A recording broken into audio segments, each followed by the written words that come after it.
Thank you and welcome both in person and online to Module 2 on containment. Stop the bleed and then deal with the wound. That is likely what is going to be our modus operandi, at least philosophically and metaphorically, as we go through the next 60 minutes or so. Before I dive into what is transpiring, again, two very quick housekeeping items, especially for those that are watching online. We do, from time to time, have different offers that have come in from our partners, which you can avail of, different events as well, different platforms that you can use. The team right now will be sharing with you a particular platform that has been created by Immersive Labs. If you would like to trial out one of these scenarios and practice, you will be able to use it. I believe it is open only to the first 200 folks who sign up for it. If I'm not mistaken, you also receive CPE credits for completing certain modules. The team that's online will be happy to guide you through this. Before I begin, and I welcome all of the advisors to the stage, I also want to thank the team from Splunk and Kimberly as well, who I've been on way too many conferences on with, next week or so again with the province. But I want to thank Splunk for their support as we dive into this extremely critical moment. As you can all see, the last housekeeping item on the stage here, you have individuals who are representing, in general, Shared Services Canada. We have an addition of a CFO from a Shared Services Canada perspective, but we also have individuals who are playing very specialized roles. For example, Amit Chopra from the IRCC as the CTO. The roles that they are playing for this exercise are listed on the little banners that you can see in front of my table over here.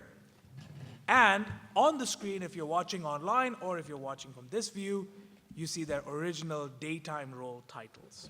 Feel free to connect with these individuals as you choose. Once again, questions both online and in person, I will weave them in sporadically as we move along. If I don't get to your question, my apologies, but I will try my best to weave it into the dialogue. As you all know, at the very end of Module 1, we arrived at a scenario where we can confirm that there is some form of ransomware. This has spread some chaos. Investigations have begun. From a timeline perspective, we are approximately at about 7 to 8 p.m. of day 1 of this ongoing incident.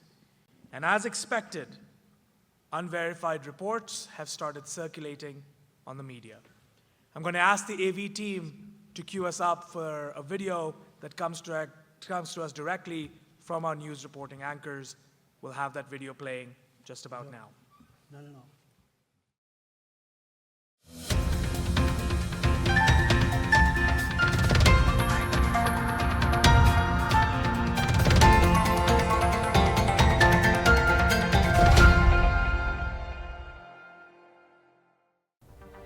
With ODTN News, I'm Roshan Khan. New tonight, while the government insists that only technical challenges are ongoing, unconfirmed reports from staff inside the IRCC suggest ransomware has crippled several core computer systems. Refugee processing has stopped completely, leaving applicants stranded across the country. Outside field offices, frustration is boiling over into restlessness and, in some places, outright riots. With Ottawa's public statements offering little clarity, much of the media is now echoing unverified narratives circulating online, with fingers pointing to refugees as the aggressors, as videos of refugees stealing from grocery stores and causing riots circulate the internet. This is Roshan Khan. Stay tuned with ODTN News for further updates on this crisis.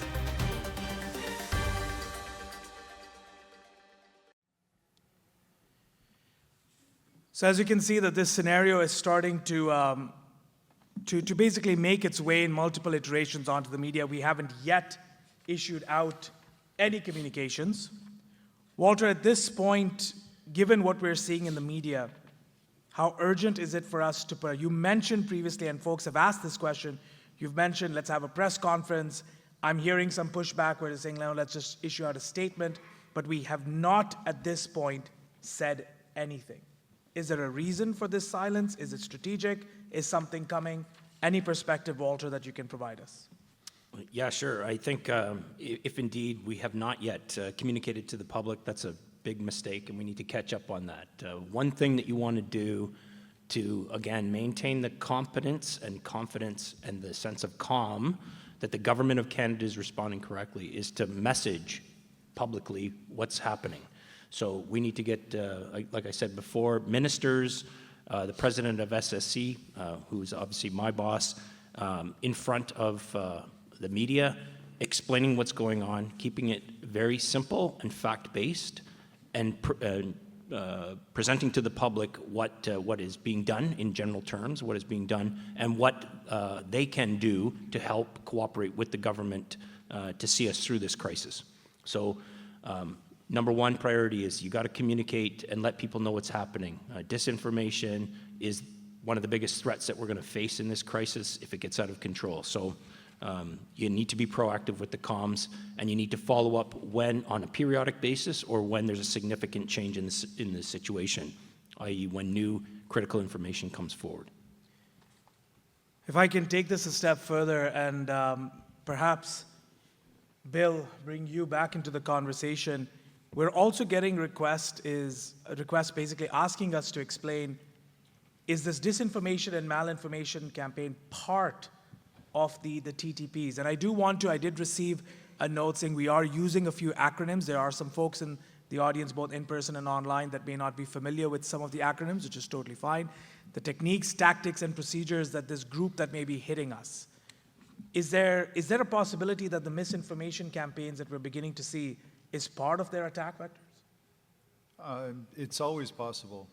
When you look at the types of attacks that come, if I were to, I don't know, maybe overly generalize and look at two simple states.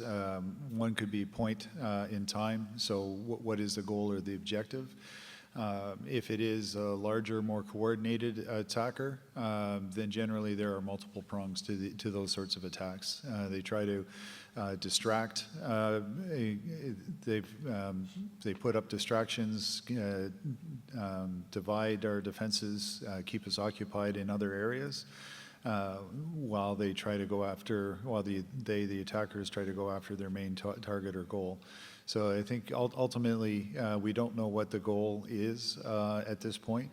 So we don't know if it's isolated or if they're all coordinated. But whenever you see multiple signs, you can't discount the fact that it's part of a coordinated effort.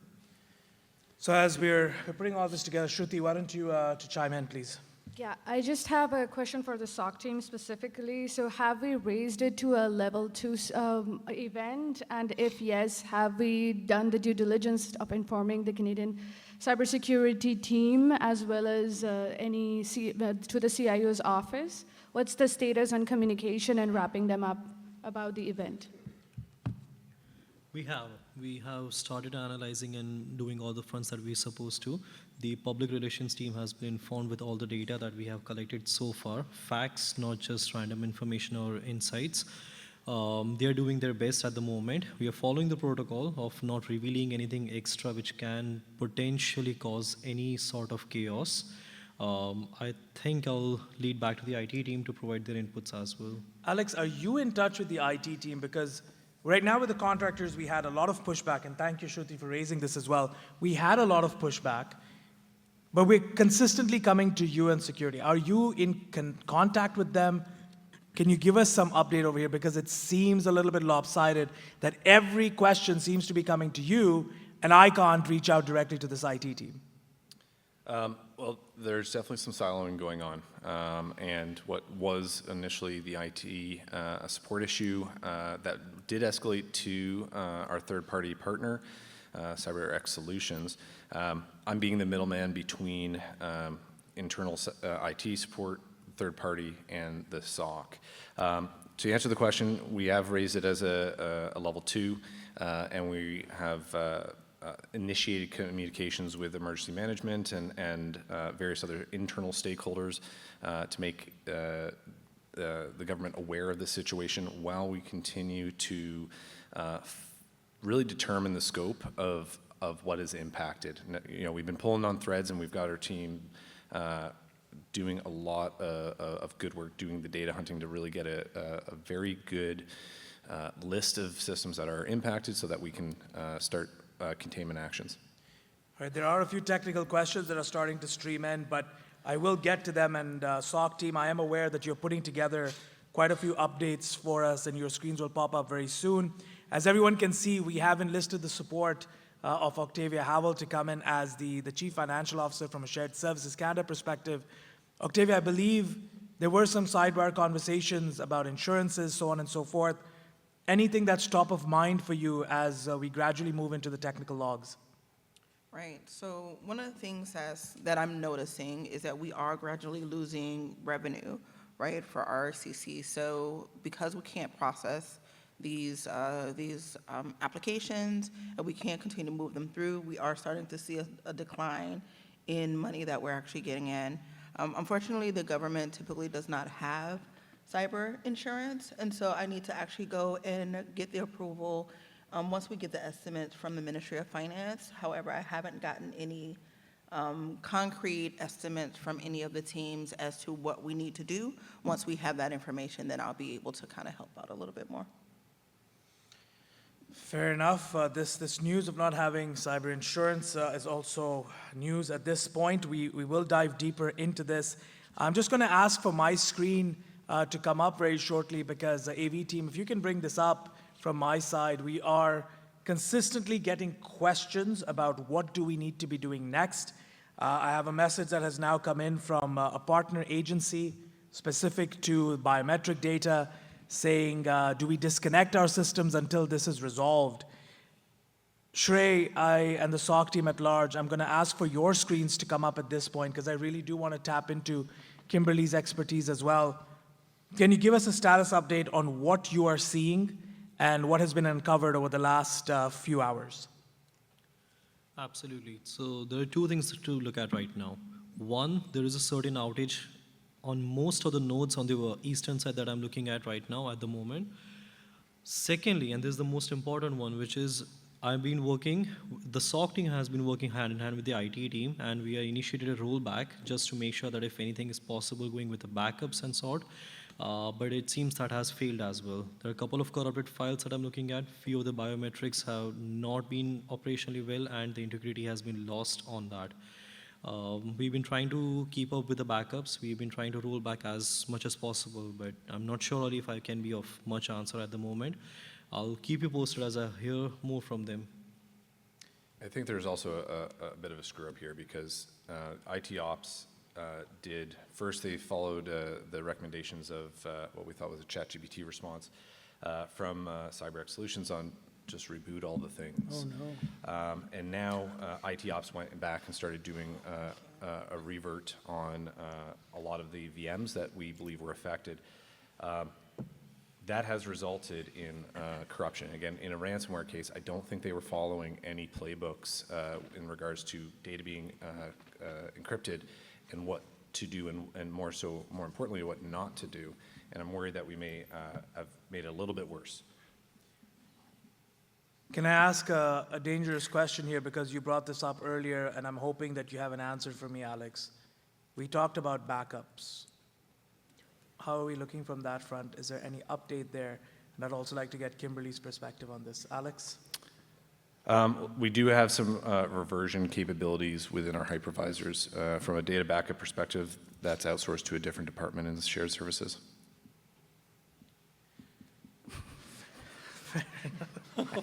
Fair enough. Game over. At this point, Kimberly has no comment, and that says quite a lot right now. George, I see you're fervently peeling away at these logs as well. Is there anything that you want to say at this point as I dive deeper?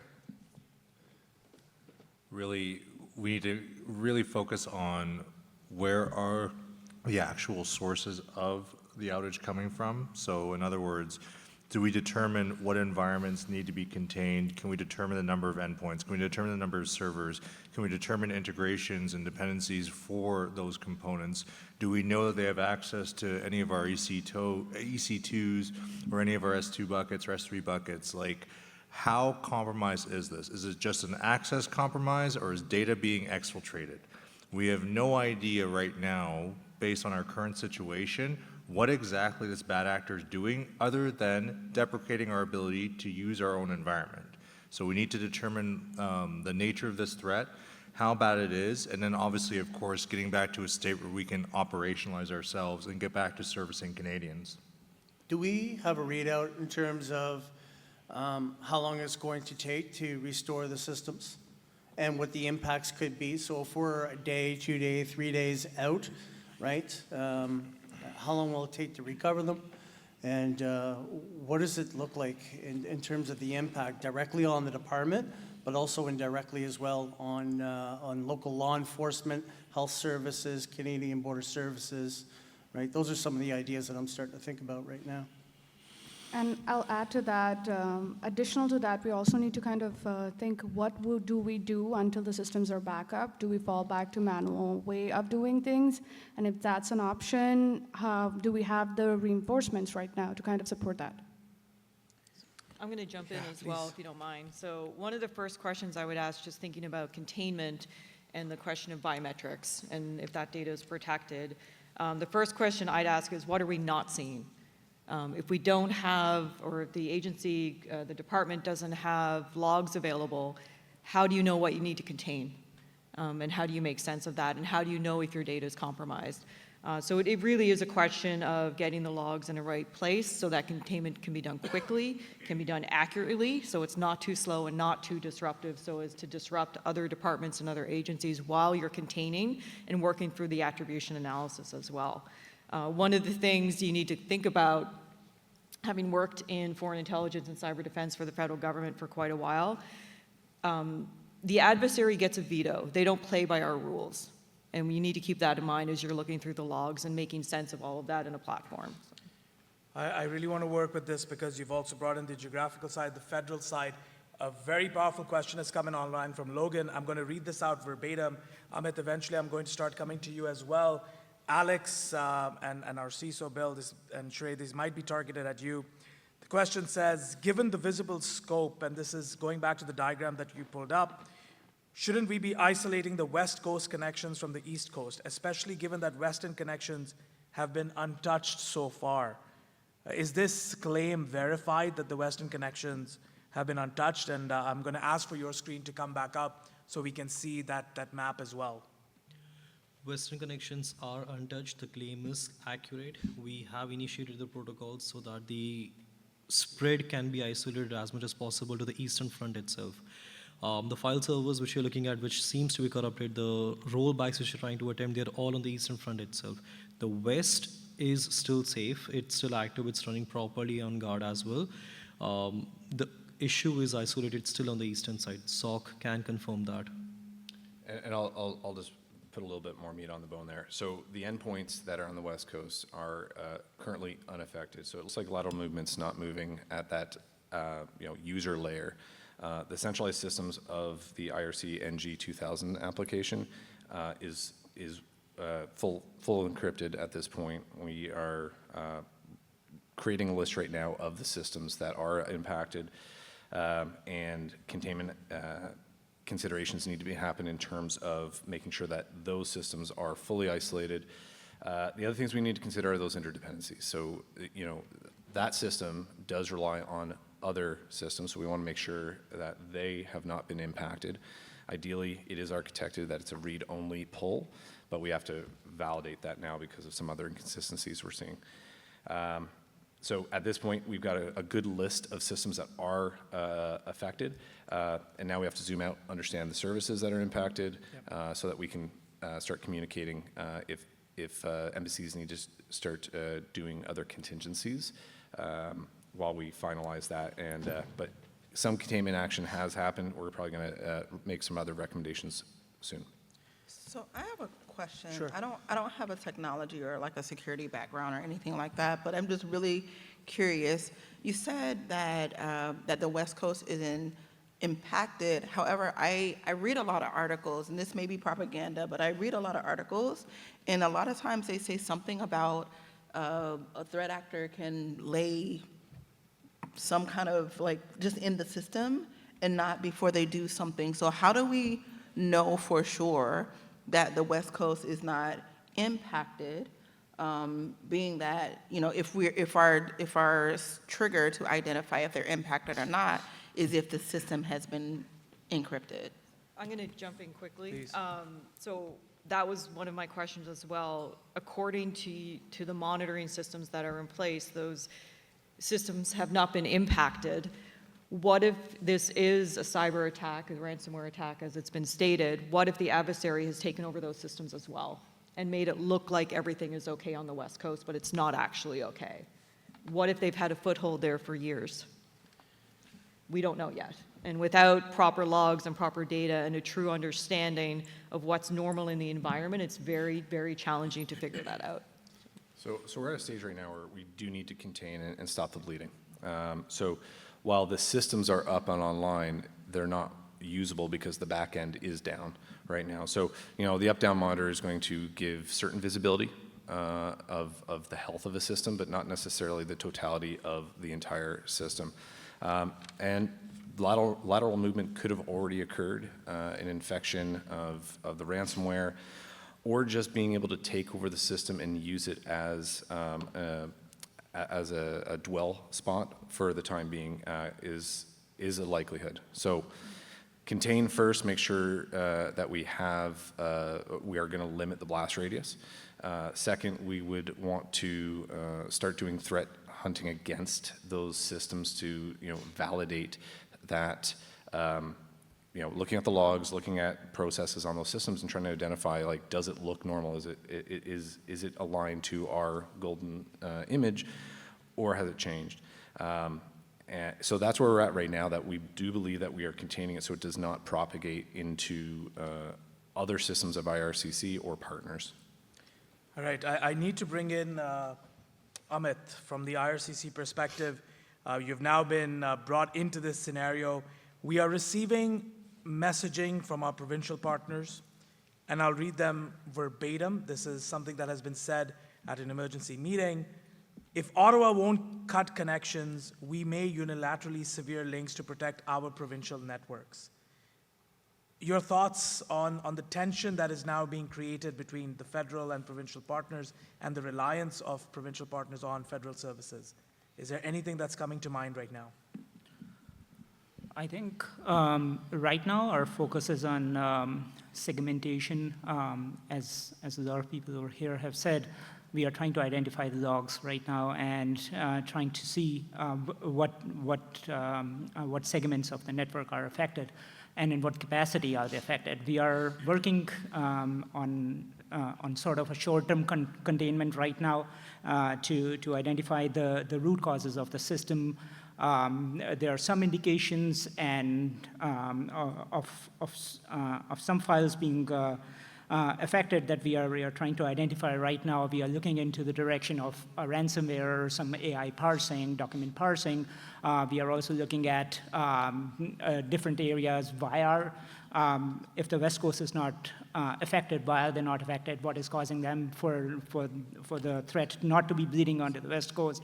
Just trying to contain all of that information, put it all together, create a logical scenario out of it, and then make an informed and rather logical decision on what needs to be segmented, what needs to be contained, what needs to be opened up. At this point, we are leaning towards stopping all external access to our systems, and at that point, we will be dealing with it internally. So I know I'm getting messages from the SOC team as well. They may have an update for us, but before we get to that, just so everyone knows, and Amit, this is important, and Alex, thank you for pinching Anthony back into existence, because we have received an email. And again, judging by the grammatical style and the syntax and the serial commas, this is courtesy of ChatGPT once again. I'll basically summarize. The subject is phenomenal. Urgent follow-up, yes, from roughly 8 hours later since we reported this incident. Disconnecting vendor services. Following up on our previous communication, we strongly advise against disconnecting our service at this time. Interrupting our service could lead to further instability in the refugee processing system. Okay. Given the complexity and sensitivity of the systems involved, disconnecting or halting service could introduce additional risks. Our recommendation, continue utilizing the current service setup while we investigate. Implement temporary measures to ensure that critical services continue functioning smoothly. We are committed to working with your team. I can understand temporary measures being potentially pen and paper or something to that effect, but there is, and Alex, if I can turn to you for a moment on this, it seems to me more of them pointing towards us saying this is not a them problem and this is something else. Alex? I don't know how much further it can go down, personally. First of all, at the end of the day, they're not going to be driving the narrative of how the Government of Canada protects its infrastructure. It is an asset among many assets, and it is an asset that we now believe it has been compromised. So we're containing it. I suspect the strongly advised not to disconnect is probably tied to potential service level agreements that they have with the government and their concerns that that might trigger financial penalties, a PR issue, et cetera. But at this point, we're not going to be taking any direction from them.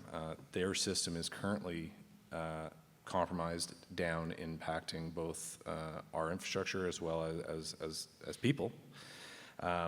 So, at this point, we do want to leverage their subject matter expertise on the system. There's things we don't know about the system, but they are going to be advising, not directing us moving forward.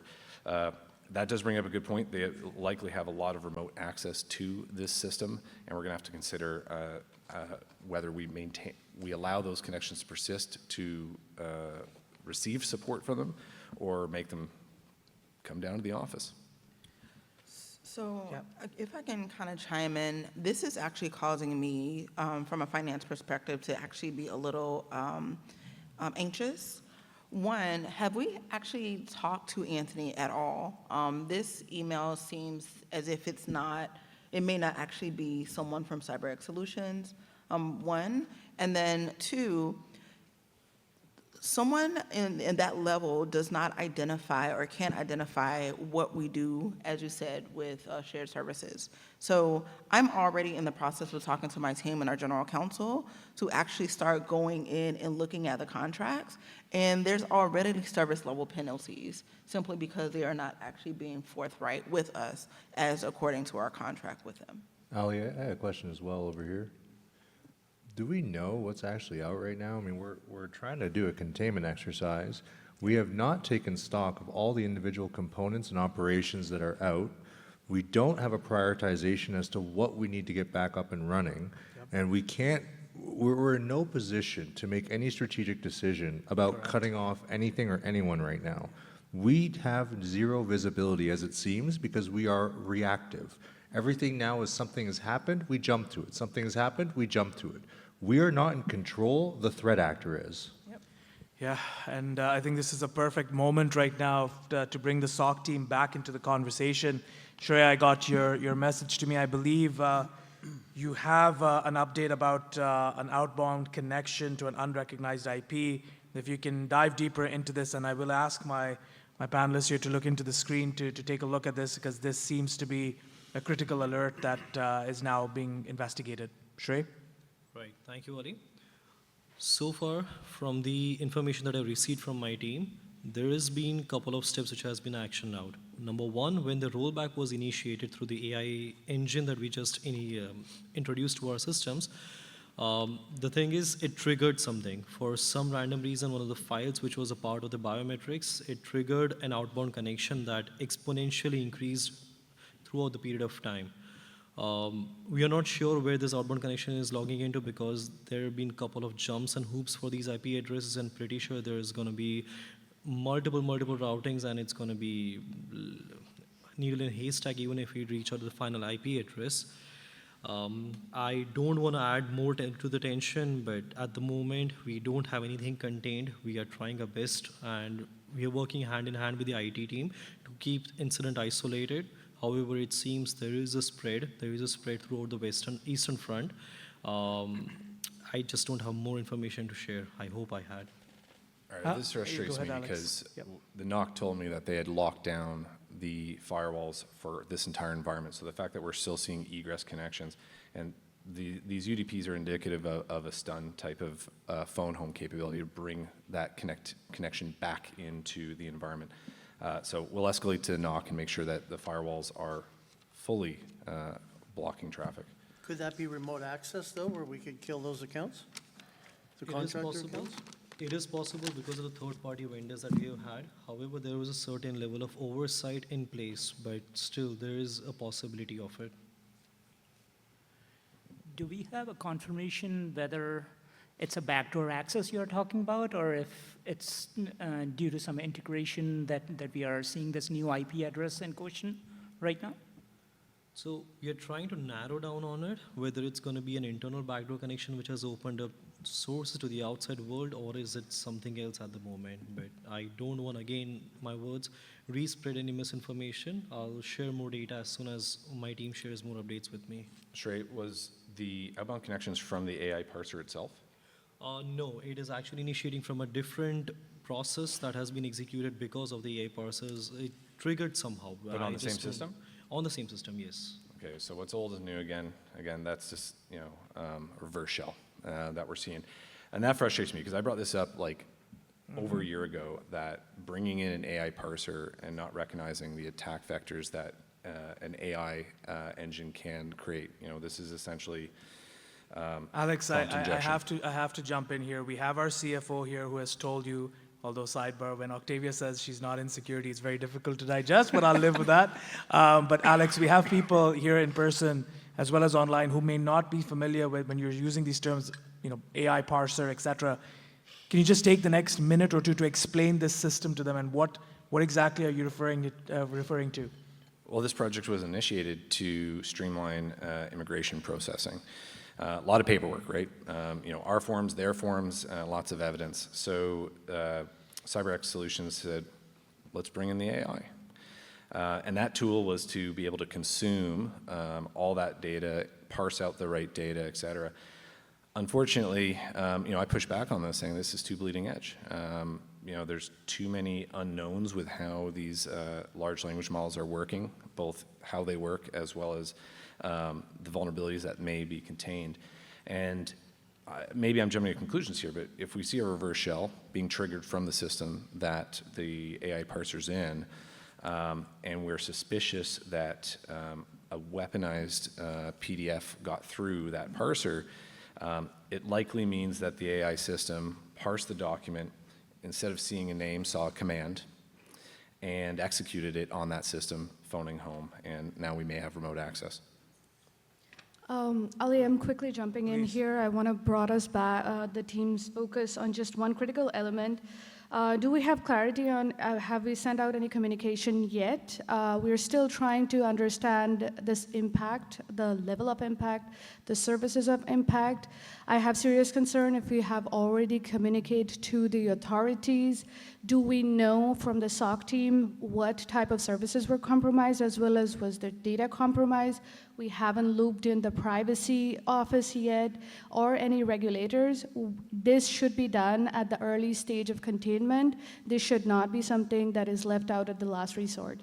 So if we haven't done, we need to think about also doing those, understanding what we're talking about, understanding the scope, as well as communicating to the particular authorities, as well as possibly having an aligned communication out there for humanitarian grounds.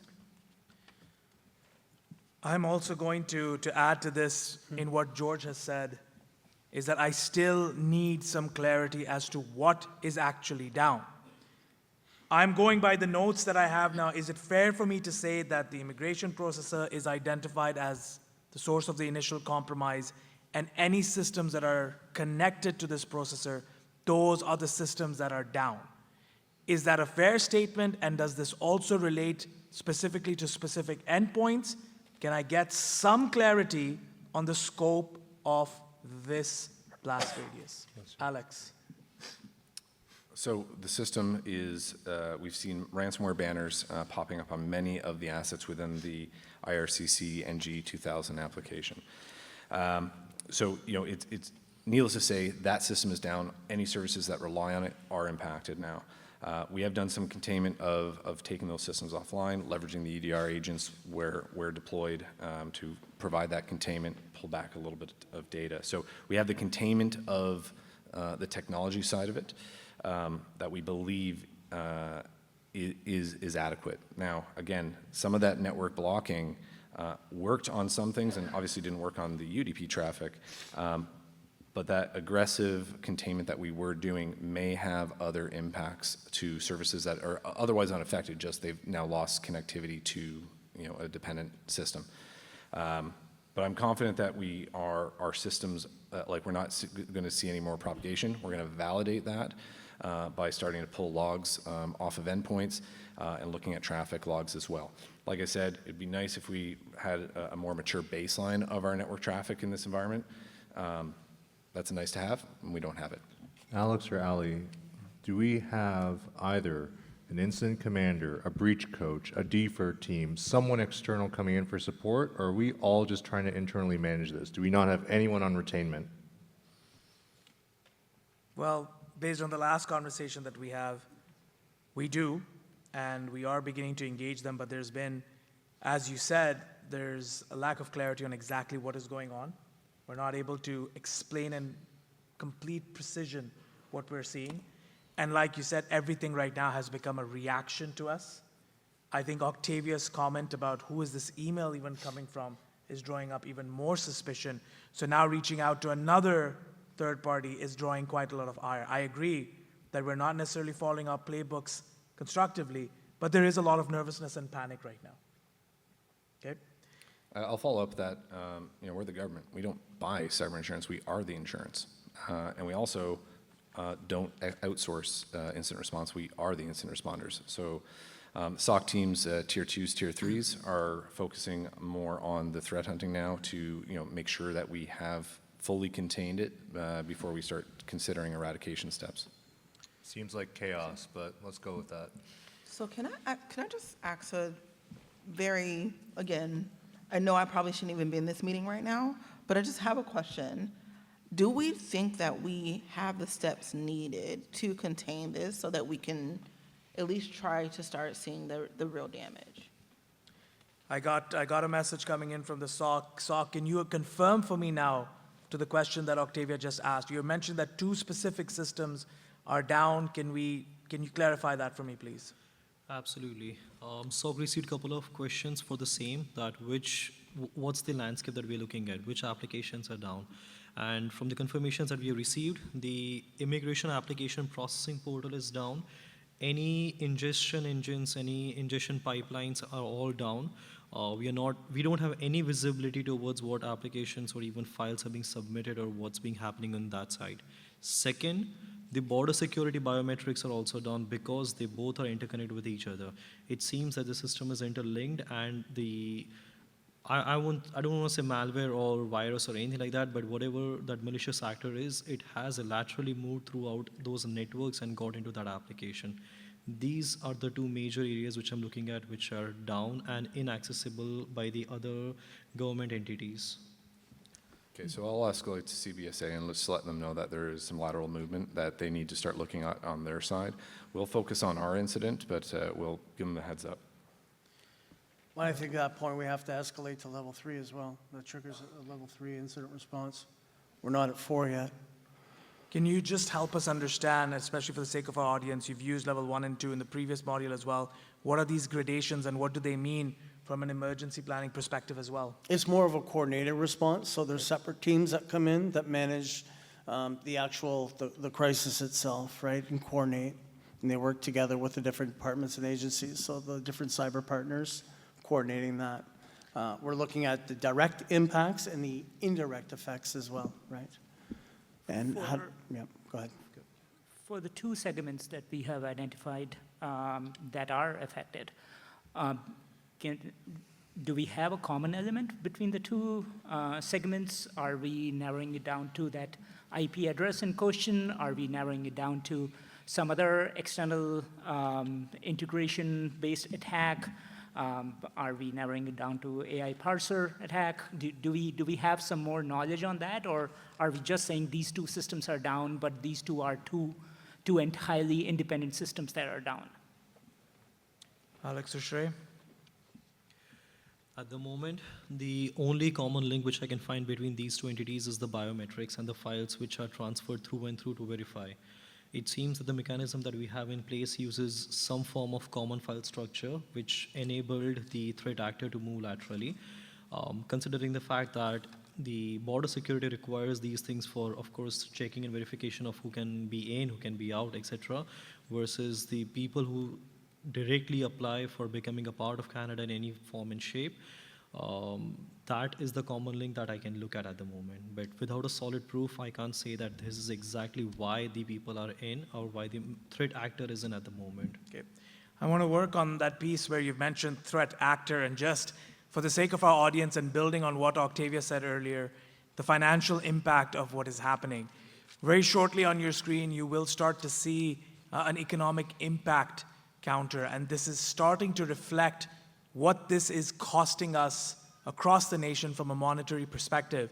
I will start to refer to this table on and off as we go into the next two modules, but I do want my screen to pop up next because we are now starting to also get a little bit of more information and a little bit of more intelligence about who might be behind what is going on. And as I want to, given that we have about 20 minutes left, as I want to get closer and closer to very specific containment activities, I do want to draw your attention, and Kimberly, this might be something you want to chime in on. The report is showing up on your screen right now, which suggests that nation-state adversaries have historically used vendor updates as attack vectors. The background, I'll just read the overview very quickly. Nation-state adversaries often exploit vendor software updates to conduct espionage and sabotage operations. This report explores the implications and how this is done, citing a variety of case studies going back all the way to 2010 and onwards to 2017. Kimberly, how important is this information to us as it's coming to us right now in terms of our containment efforts? It's incredibly important. Understanding how those exploits happen and what the actors are doing when they exploit through things like a software update or a third-party vendor. It does give some insights into what they're going after and potentially could aid in the containment decisions that are being made. But I will go back to, we don't know what we don't know. And without having access to logs from across the organization, we can't make those decisions reliably, and it does slow down what we're doing at the end of the day. Bill, as the CISO, I have to ask you now at this position, there is the continuity of services and the security of services, and at this point, it seems as though we are pushing towards a complete disconnect of all services, going into paper and print, or just manual processing at this point. Are there any things that are top of mind for you right now, especially as I drive the conversations specifically to the top 5 containment steps we need to take? Yeah, I was about to jump in on this point anyways, is I think that really on the technical side, I can only share information that is valid and confirmed from the SOC and the technical resources. But that said, it's clear that there's service interruptions. We don't have the specific technical information yet to know exactly how widespread or what the remediation or restoration steps are going to be yet. So that said, since we don't have an ETA and citizens are being impacted, the recommendation that I was going to be making was to revert to backup processes, manual as needed. Those may have already been triggered unilaterally in certain cases, but we should need to make that official. I think recommendations that I'd be making for communications, again, is that I think we can confirm technical system interruptions. We are investigating cause at this point. I would definitely caution against speculation on any sort of adversary or reason for the attack. It was mentioned earlier about we don't have privacy involved yet. and we shouldn't really. We could maybe make privacy aware that there's an incident going on, but until there's evidence of data exfiltration, playing the privacy or the breach card is premature until we've got evidence that something has left the building, right? So, but on the communication front, I think that's, yes, it's obvious that there's a technical outage. It's being worked on. The who, what, where, when, why, and how is being actively researched and investigated. And as a stopgap measure, systems are reverting to backup and manual processes to help process the border points and immigration services. So Bill, are we starting to consider business continuity and disaster recovery of these critical services? Yeah, absolutely. I think that has to be going on, and those conversations have to happen in parallel to the technical investigations. Yeah. It's a really important point, because you'll always reach this crossroad during containment where it's kind of like, do we continue towing the line on containment, or do we just jump to recovery, right, with a virtual patch or some sort of mitigation and defense?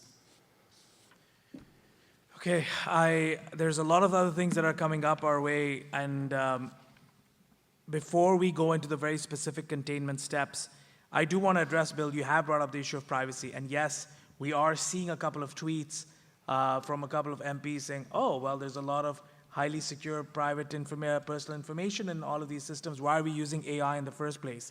For me, that's a problem for another time.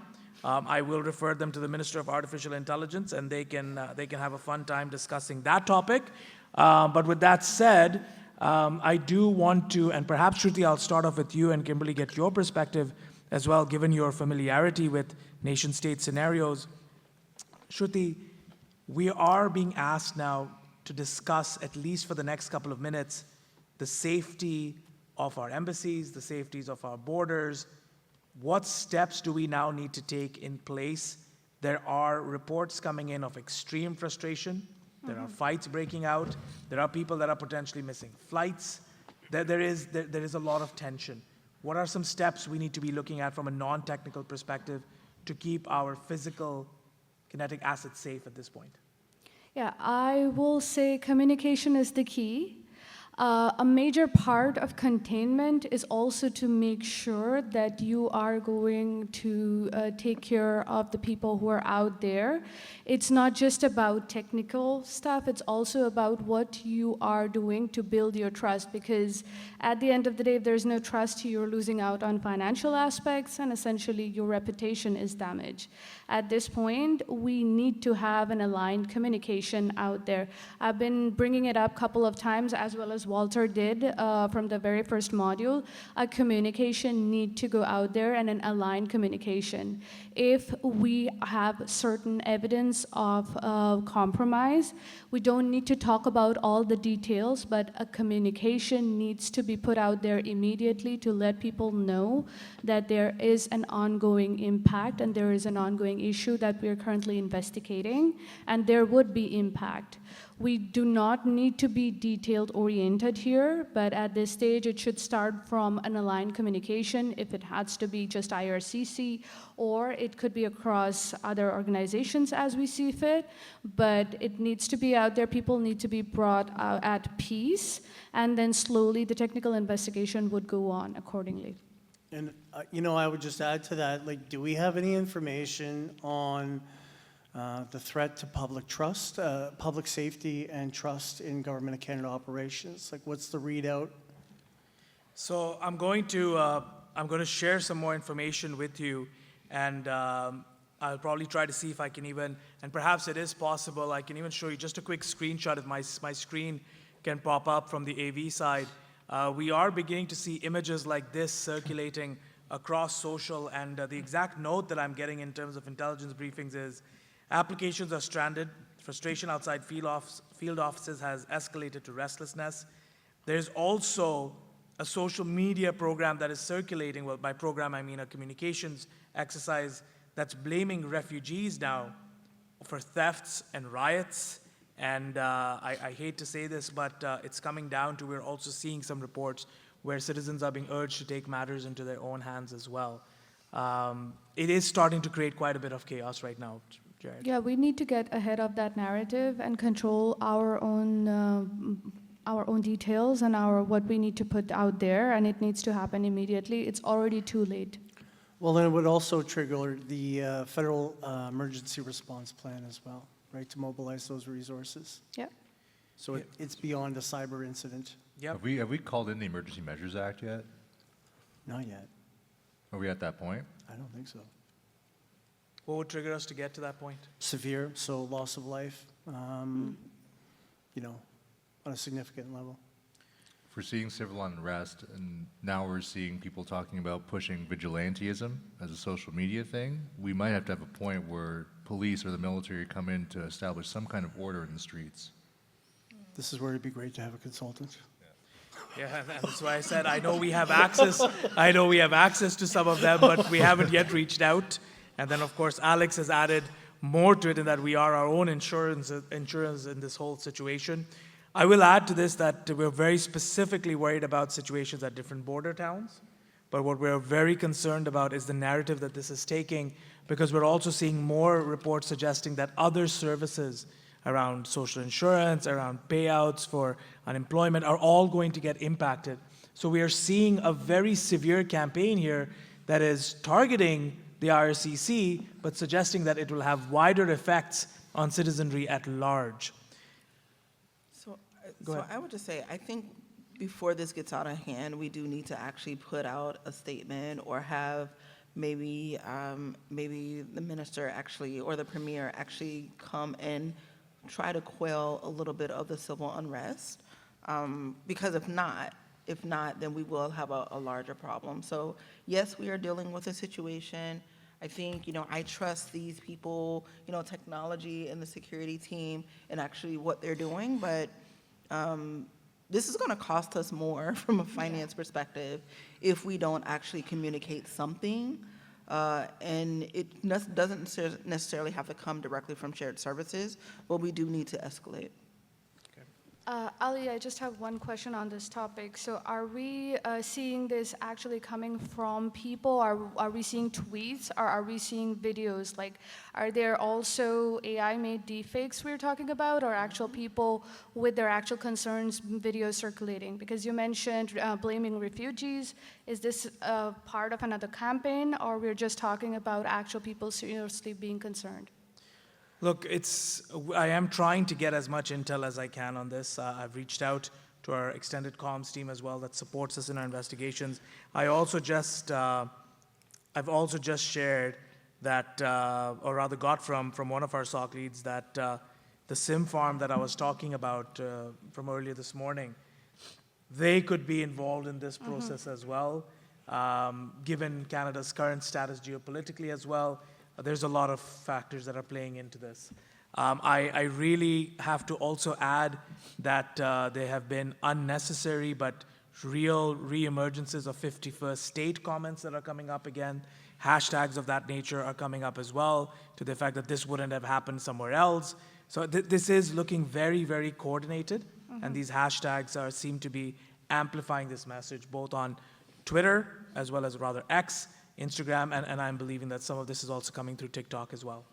Yeah, because it could all be very connected. This cyber attack, as well as what Octavia mentioned about the emails that we are receiving from our vendor themselves looking fishy, as well as these deepfakes. We don't know enough yet, but it might all well be connected. I agree. Kimberly, I do want to come to you very shortly, but Alex has an update. Alex, can you chime in with what you've just heard? Yeah, we just got a notification from the IC intelligence community saying that at least some of the images are totally generative AI and not real. They are sending law enforcement around to identify if there are any civil unrests to validate it. But and also the social media posts, they're saying those are accounts that got spun up in the last 24 hours. Kimberly, you have a lot of field experience, and from a Splunk perspective, I know a lot of it tends to focus on the logs and the SIEM itself. but hearing everything that you're hearing, and as I'm veering this towards 5 containment steps, any best practices that we need to be considering as part of our containment efforts now? Yeah, probably a few. First, I appreciate the engagement with the intelligence community, not in terms of containment, but in terms of understanding this activity. Like you said, it's quite possible that whichever actor is potentially responsible for this attack is also promoting it via social media. And there may be resources inside the intelligence community that they have seen this before. And they may be able to provide some insights and some guidance, which could lead to containment and an understanding of what the actor wants to do once they're inside the network. Again, I think it comes down to understanding your infrastructure, the digital footprint that you have, and where are the priorities? What systems do you need to contain immediately? Are there systems you can keep running that are not impacted? But that all comes with understanding the baseline activity on the network. And step 1 is understanding those priorities and knowing what can keep running and what you need. Do you need to switch to pen and paper or use that as a last resort? So it is important to make sure you understand what's going on, have a platform in place where you can answer those questions. In a situation like this, having lived through many of them over my career, it is about finding a needle in a haystack of needles. And that is very, very hard to do without the right data in place. All right, we have about 7 minutes left, and I do want to now come to a very conclusive set of action items we need to take from a containment perspective. We are getting a lot of comments online saying your first priority has to be to get out a coordinated communications to the public, but also to internal staff who at this point have also not been entirely informed about what is going on. Besides, many of them have seen a ransomware note and are trying to work in as functional a way as possible. Walter, if I can bring you in from a communications perspective and containment, based on everything that you have heard, what are you recommending as the immediate steps we need to take as of right now? Yeah, I mean, clearly, as we've said already, there's a need to do the coordination of the comms. We've already communicated out with our initial assessment of what's going on and what we're doing about it as a government, and periodic updates. And as I said before, when there's an opportunity, when something new and significant comes on the table, that needs to be also communicated. You need to get the senior people out in front talking about this. Clearly, if it's a matter of relevance to the public, if we indeed are seeing riots, that's a matter for all the appropriate government departments and agencies. And so I would say, first and foremost, everybody has to stay in their lane when it comes to communicating or speculating.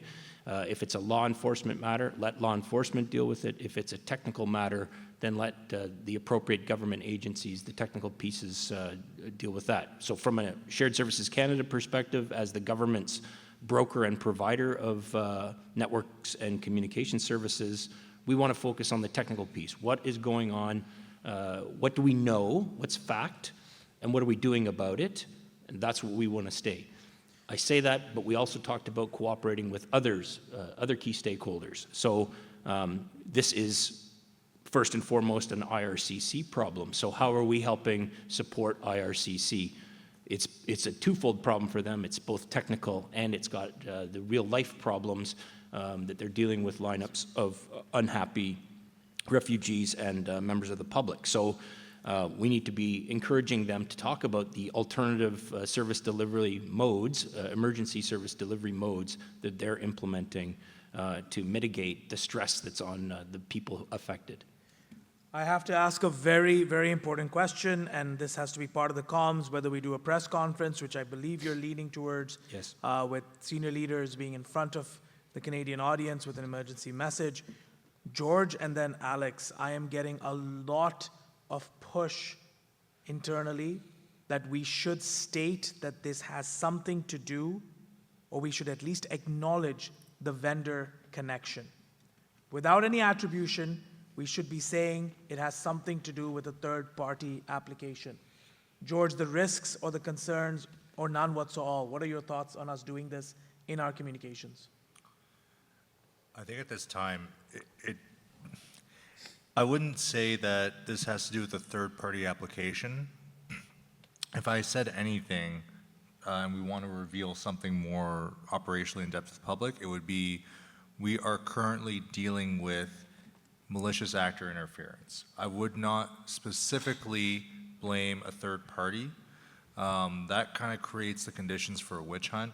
It also creates way too much uncertainty because the government supply chain is absolutely massive, right? And then really this harkens back to kind of ArriveCan and some of the other apps that, you know, in real life have seen sort of bad things happen to them before, and then it turns into a whole hullabaloo with the public. Maintaining control of the public narrative as best as we can should be our priority.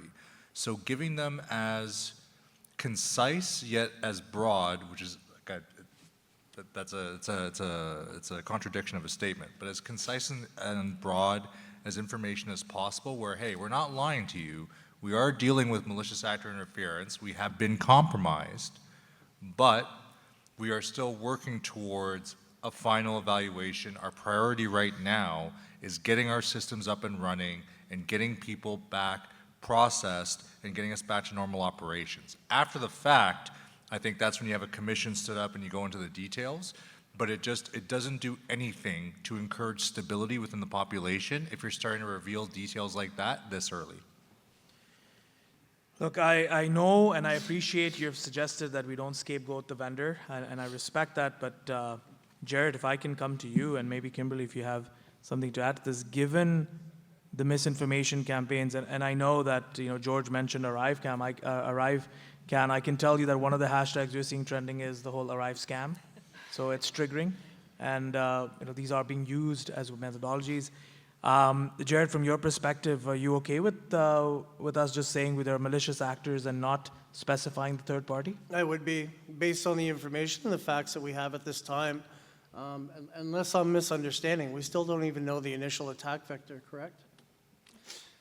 We have an understanding that we believe the AI parser brought a threat into the environment, and it bypassed a lot of the other traditional network security controls that we have because it just was at a higher layer of the OSI, and it just went past all the usual. It went right into an AI parser that had no surveillance on it. Exactly. So how would we attribute that to the third party? There could have been a proxy or a filter in front of it, right? Understood. I would also add that you know, the public doesn't really care how the IT sausage is made in the government, Yeah. and we need to, you know, bring empathy to hear that there's a lot of people impacted, and trying to blame a contractor at this point is useless and likely is going to result in a liability concern that it would be a distraction for the government to deal with this.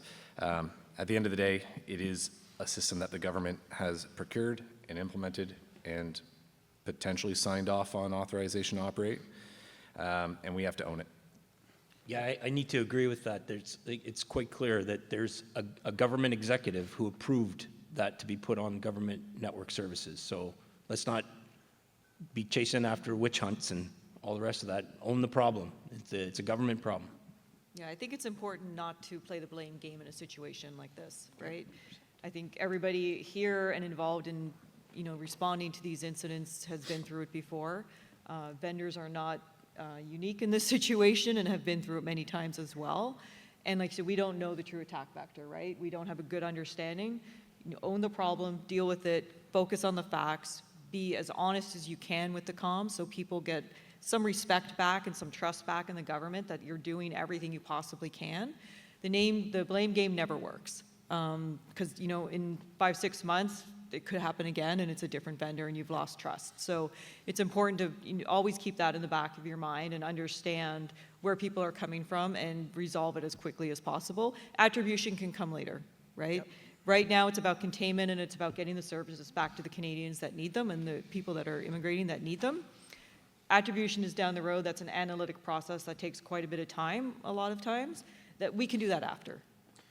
I'll take that. Alex, very quickly then, what are my specific instructions that you're recommending in terms of from a technical perspective, from a containment standpoint? Are you recommending, and again, I use the word vendor, that we disconnect the vendor, we revoke their credentials, given what we've seen with the emails?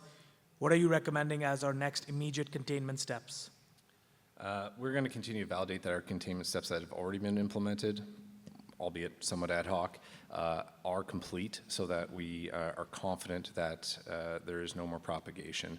And then I think we need to look at not just the containment of the IT problem, but the service and process problem that is now entirely disrupted, and getting prepared for eradication. How do we get this threat fully out and get prepared to bring the business back online down the road? I just want to also point out, I pinged a friend that is at CyberX Solutions, and sort of suggest like, hey, like this looks like your parser, you didn't implement the security controls we recommended on that new whiz-bang AI thing you put in. And he just said, have you read our terms and conditions, ?